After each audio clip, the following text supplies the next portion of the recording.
ناظرین علم کی دنیا یوٹیوب چینل پر ایک بار پھر ہم آپ کا خیر مقدم کرتے ہیں۔ آج کی اس ویڈیو میں ہم بات کریں گے مشہور دکنی شاعر سراج اورنگ آبادی کی حالات زندگی اور ان کی ادبی خدمات پر۔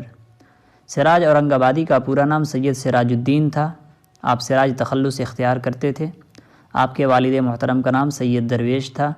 آپ کی پیدائش 1127 ہجری مطابق 1715 عیسوی اورنگ آباد میں ہوئی۔ سراج کا شمار دکن کے نامور اور چنندہ شعراء میں ہوتا ہے۔ سراج کا کلام آج 250 سال کے طویل عرصہ گزر جانے کے بعد اسی ذوق و شوق سے پڑھا جاتا ہے جیسا کہ اس وقت پڑھا جاتا تھا۔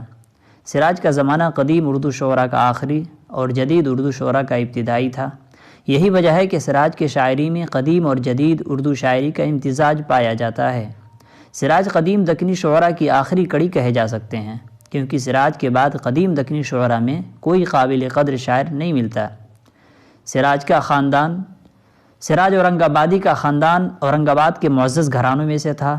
ابتدائی تعلیم حاصل کرنے کے بعد بلوغت کے قریب سراج پر ایک طرح کی جنونی کیفیت طاری ہو گئی تھی۔ وہ گھر سے بھاگ بھاگ کر صحرا میں چلے جاتے اور وہیں رہنا پسند کرتے۔ نوبت یہاں تک آ پہنچی کہ ان کے والدین ان کو بیڑیوں میں باندھ کر رکھتے۔ تقریباً 7 سال تک یہ کیفیت رہی۔ جب ٹھیک ہوئے تو صلحاء و فقراء کی صحبت کا شوق ہوا۔ اس زمانے کے مشہور بزرگ شاہ عبد الرحمن چشتی سے بیعت کی۔ اسی زمانے میں سراج نے اردو شاعری کی طرف توجہ کی۔ سراج اورنگ آبادی کی ادبی خدمات کی بات کریں تو 4 سال کے قلیل عرصے میں سراج کا دیوان مرتب ہوا، جس میں تقریباً 5000 اشعار موجود ہیں۔ میر تقی میر نے سید حمزہ کو سراج کا استاد قرار دیا ہے۔ نصیر الدین ہاشمی لکھتے ہیں، شمالی ہند کے تذکرہ نویس میر حسن اور میر تقی میر کسی حمزہ کو سراج کا استاد قرار دیتے ہیں، مگر یہ صحیح نہیں ہے۔ دکن میں اس نام کا کوئی شاعر اس تخلص کا نہیں گزرا۔ جہاں تک تحقیقات سے پتہ چلا ہے کہ سراج کو کسی سے تلمذ حاصل نہیں تھا۔ سراج مزاجاً میر تقی میر کے ہم مشرب تھے۔ ولی کی طرح سراج کی شاعری نے بھی شمالی ہند میں زبان اردو کو نکھارنے اور سنوارنے میں اہم کردار ادا کیا۔ قدیم شعراء میں ولی کے طرز کا سراج کے علاوہ کوئی دوسرا شاعر پیدا نہیں ہوا۔ سراج کے کلام پر فارسی شاعری کا زیادہ اثر ملتا ہے، لیکن وہ ہندی الفاظ بھی بے تکلف استعمال کرتے ہیں۔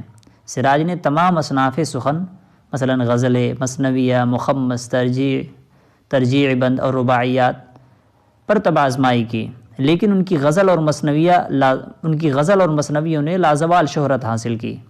سراج کی غزل کے چند اشعار ملاحظہ فرمائیں۔ خبر تحیر عشق سن، نہ جنوں رہا نہ پری رہی، نہ تو رہا نہ تو میں رہا، جو رہی سو بے خبری رہی۔ شہ بے خودی نے عطا کیا مجھے اب لباس برہنگی، شہ بے خودی نے عطا کیا مجھے اب لباس برہنگی، نہ خرد کی پختہ گری رہی، نہ جنوں کی پردہ دری رہی۔ نظر تغافل یار کا گلہ کس زباں سے بیاں کروں، کہ شراب صد قدح آرزو خم دل میں ستی تو بھری رہی۔ ان اشعار کو پڑھ کر یہ کہنا مشکل ہو جاتا ہے کہ یہ 250 سال پہلے کی زبان ہے۔ یہی وجہ ہے کہ سراج کے کلام نے خود ان کی زندگی میں ہی کافی شہرت حاصل کر لی۔ سراج کے کلام میں شگفتگی، خیالات کی بلندی، کلام کی صفائی اور سادگی تمام چیزیں پائی جاتی ہیں۔ سراج چونکہ صوفی شاعر تھے، اس لیے ان کی غزلوں میں صوفیانہ جھلک بھی مل جاتی ہے۔ ان کی غزلوں سے صوفیہ ایک طرف اپنی روح کو تسکین پہنچاتے تو دوسری طرف اہل ذوق کے لیے بھی اس میں لطف و مسرت کا سامان ہوتا۔ سراج اور میر کا زمانہ تقریباً ایک ہی ہے، اسی وجہ سے سراج کے بہت سے کلام میر کے کلام کے ہم ردیف ہیں۔ مثلاً سراج کا یہ شعر دیکھیے، تجھ جدائی میں اے بہار مراد، خوب لگتی نہیں چمن کی یاد۔ میر تقی میر کا یہ شعر دیکھیں، موند آنکھیں سفر عدم کا کر، بس ہے دیکھا نہ عالم ایجاد۔ سراج کا یہ شعر دیکھیے، نظر آیا ہے قد تیرا مجھ کو، سرد آزاد گلشن ایجاد۔ اور میر تقی میر کا یہ شعر دیکھیں، ہر طرف ہے اسیر ہم آواز، باغ ہے گھر تیرا تو اے صیاد۔ سراج نے کلیات کے علاوہ چند مثنویہ بھی تحریر کی، جس میں بستان خیال نے جو ایک عشقیہ مثنوی ہے سب سے زیادہ شہرت حاصل کی۔ بعض محققین لکھتے ہیں کہ یہ مثنوی خود سراج کی آپ بیتی ہے، جسے سراج نے الگ ناموں اور کرداروں کے ذریعے بیان کیا ہے۔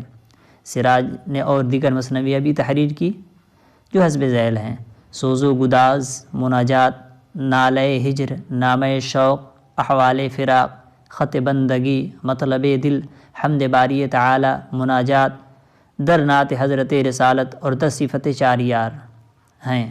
سراج کا انتقال غالباً 1177 ہجری مطابق 1765 عیسوی میں ہوا۔